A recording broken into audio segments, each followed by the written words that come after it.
Welcome back to the Means Report. We're talking to Francis Johnson, candidate for Congress in District 12, wants to unseat Rick Allen. Says he can do a lot better job than the incumbent. Mr. Johnson, let's talk about young people. I know you mentioned in the beginning, and I should have mentioned it at the top of the broadcast, your background as an attorney, as a pastor, as a civil rights advocate, very prominent in the NAACP. Do you get to preach anymore? Do you ever get back to the pulpit? Of course, Yeah. every Sunday. Oh, every Sunday. You're still full-time preaching. I'm a full-time pastor of two Okay. small churches Two? in rural Georgia. Yeah. And so, you know, this is a calling. I feel very called to the pulpit. I felt very called to the well of the courtroom as an advocate. And I'm only running because this is another way to serve people, ultimately. Let me ask you this, focusing on young people, do you look out from your pulpit and see them anymore? Do they go to church? Well, and if not, what can we do to get them back? They're losing faith in our institutions. They're losing faith in our institutions because we aren't keeping our word. We've made promises to our seniors that now we want to renegotiate in terms of Medicare, Medicaid, and Social Security. We made promises to our veterans that we aren't keeping. What they hear is excuse after excuse after excuse, and no one says, here am I, I'll take responsibility. No one is saying, I will sacrifice my own short-term gain to invest in the long-term benefit of others. And I think that's what's missing critically across our government and across our society. What about the opioid crisis? You see that, it doesn't matter, rich or poor, black or white, small town America, big town America. What can we do to get people off of painkillers and help break this cycle? Well, we can start by not treating it like a criminal justice issue and treating it as a medical issue. The problem with that is we have a fragmented medical system and mental health system. And we have a congressman right now who doesn't believe that every person deserves a right to health care. And he has a plan to let what little health care we have collapse. You can't solve the opioid crisis if you can't get people into a pathway where they can get the medical attention that they need, where they can get off of prescription drugs and get on a pathway to holistic living. And so if you want to do something about the opioid crisis, you can't just throw money at it if you're not willing to fix the healthcare system. He's had 4 years to do it. The Republican caucus said they had a better plan for 6 years while they were opposed to the Affordable Care Act. The president ran for 2 years for president saying he had a better plan, and we haven't seen it yet. Let's talk about our ports. You have Savannah, certainly, that's getting bigger and better all the time. You have Fourth largest port in the world. Yeah, I mean, it's awesome. Yes.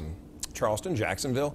How can we use the ports to benefit this part of Georgia? And I know that this is something that you're very passionate about. It goes back to those critical investments in infrastructure.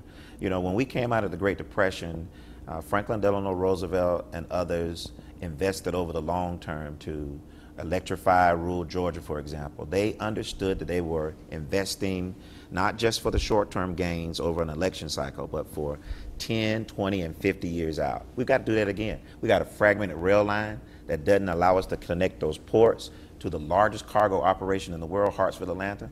We can't take advantage of it.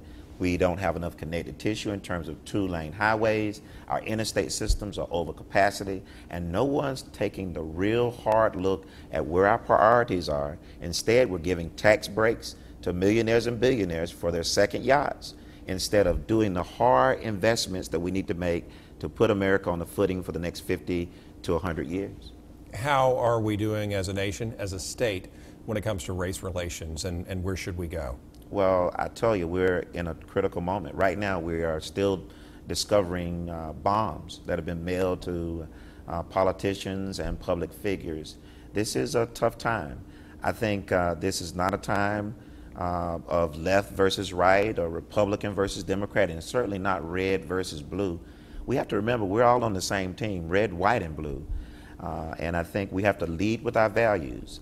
And one of our values that I think is in stark contrast in this election is the value of who gets to decide in our democracy. My opponent believes in a democracy based on subtraction. I believe in a democracy based on addition.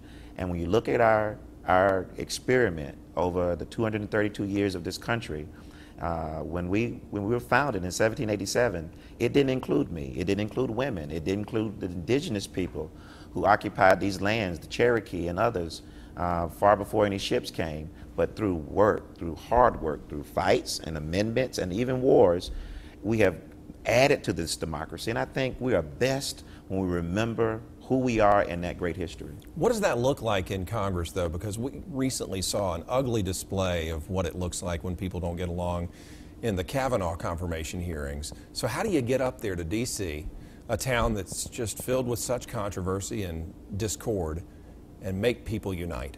Well, you remember your values. And I was raised, like I said, near Sylvania on that farm.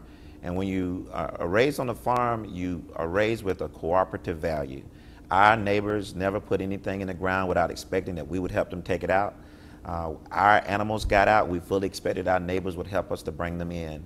When you're raised in an environment like I was raised by the people I was raised with, you have a value that says, what can we do together? Where is the common good? How do we advance beyond our own selfish interests so that we might do something better for all of us? That's what government is. It's not evil, as my opponent describes. Government is simply what we decide to do together that we cannot do as well by ourselves. What about law enforcement? What do you hear from the men and women who protect and serve each day, and what could you offer them from the federal level? Sure. Well, they want a representative who's not going to offer lip service. You know, back the blue, that's a slogan. At the same time, these folks will not pass protections for first responders in 9/11. They won't pass additional support for our police, who are some of the least paid public servants that we have. You can count on Francis Johnson, who's been an officer of the court for a very long time, to go to Washington, D.C. and make sure that our states have what they need to do the job that they have to do. It's a tough job, and they need all the support they can get. I have to ask every candidate who comes through here about where they stand on education, how our teachers, just like our law enforcers, can get the help they need. Sure. I got a great public education, and a good public education is the strongest rung on the ladder of economic mobility in this country.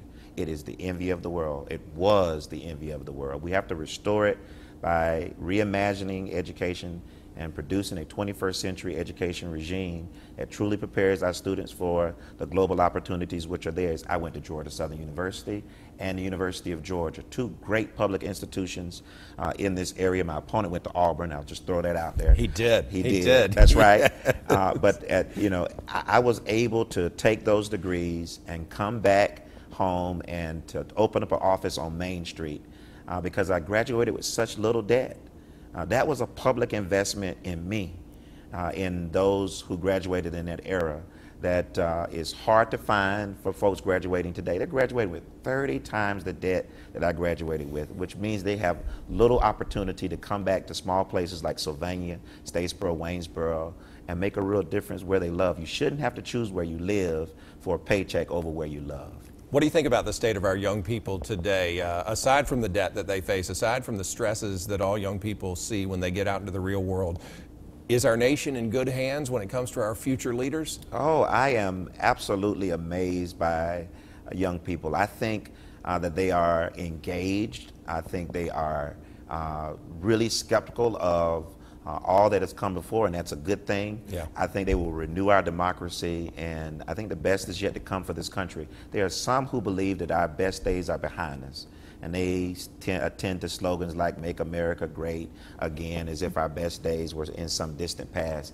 But those of us who truly believe in this experiment we call America, we believe for our children and their children that the best is truly yet to come, that our best days are ahead. And if I get to Congress, we'll work hard with anyone, Republicans, Democrats, Independents, not beholden to any president, certainly not beholden to any party, but doing what's in the best interest of all of us as we move this country forward. Well, Francis Johnson, thank you so much for your time today. Thanks for running. So many people sit on the sidelines and don't even try. And best of luck to you as the campaign winds down. Thank you so much for having me today. Absolutely. You are always welcome on the Means Report. Francis Johnson, District 12, November 6th is Election Day.